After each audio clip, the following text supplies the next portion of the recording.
We have, for the first time publicly in more than 2 years, Robert Mueller. Thank you for being here.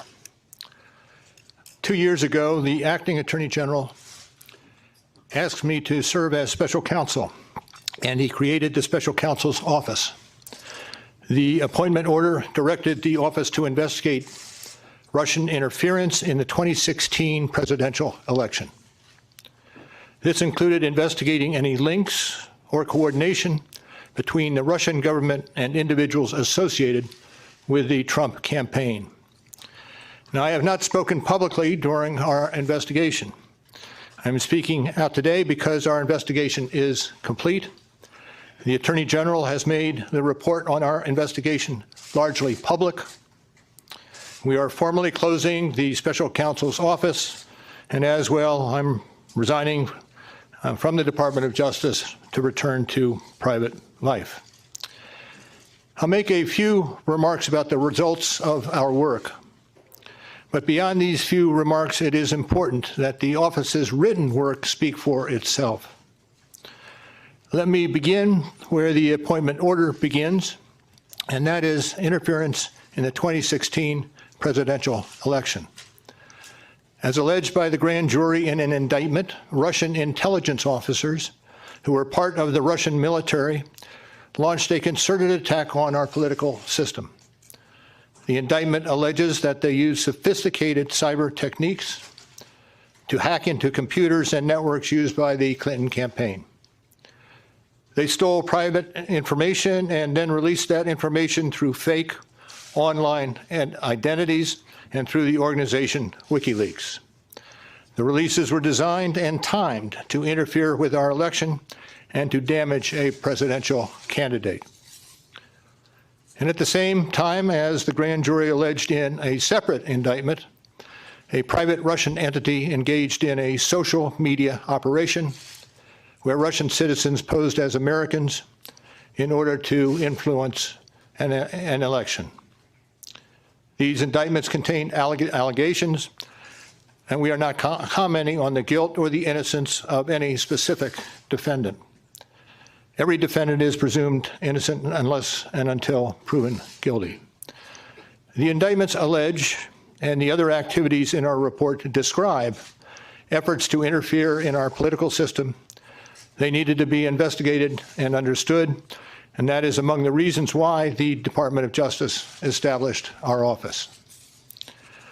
That is also a reason we investigated efforts to obstruct the investigation.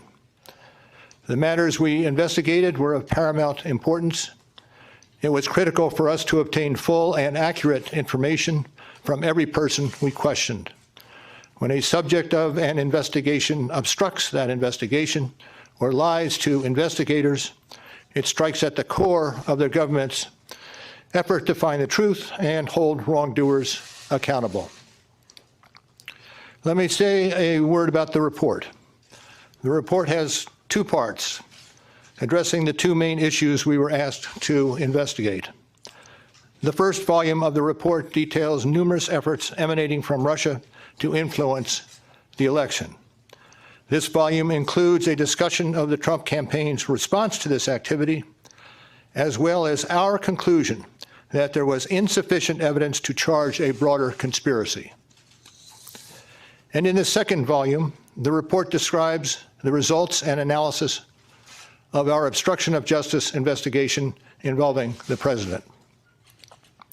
The order appointing me special counsel authorized us to investigate actions that could obstruct the investigation.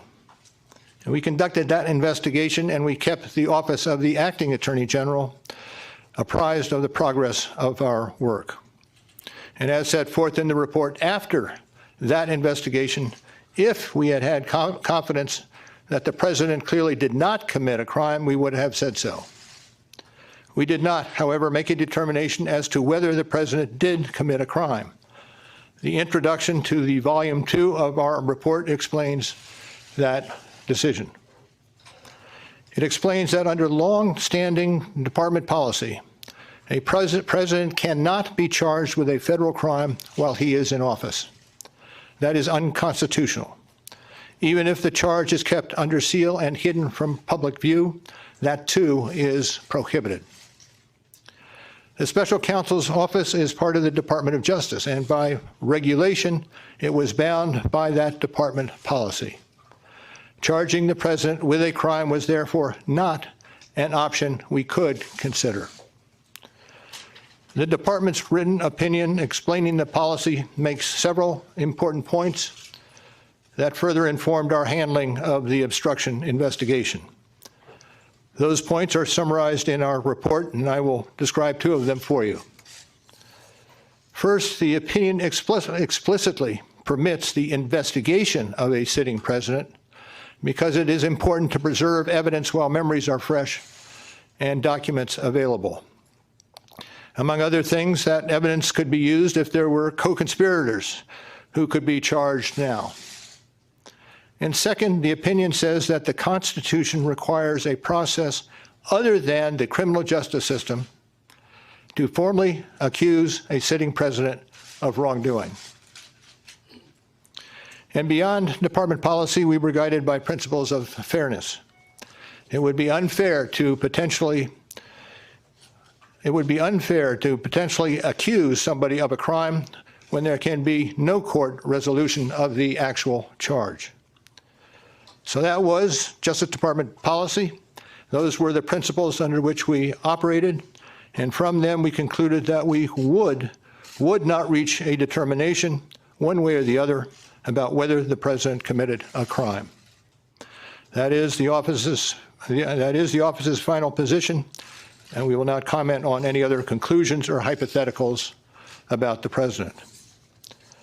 We conducted an independent criminal investigation and reported the results to the Attorney General, as required by department regulations. The Attorney General then concluded that it was appropriate to provide our report to Congress and to the American people. At one point in time, I requested that certain portions of the report be released.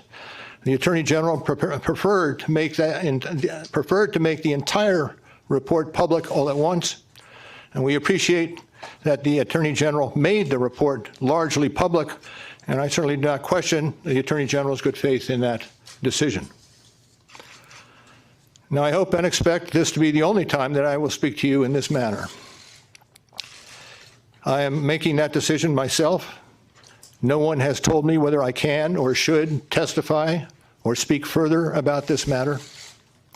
There has been discussion about an appearance before Congress. Any testimony from this office would not go beyond our report. It contains our findings and analysis and the reasons for the decisions we made. We chose those words carefully, and the work speaks for itself. And the report is my testimony. I would not provide information beyond that which is already public in any appearance before Congress. In addition, access to our underlying work product is being decided in a process that does not involve our office.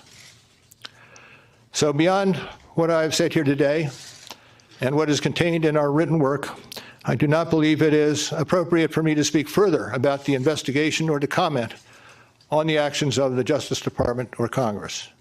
And it's for that reason I will not be taking questions today as well.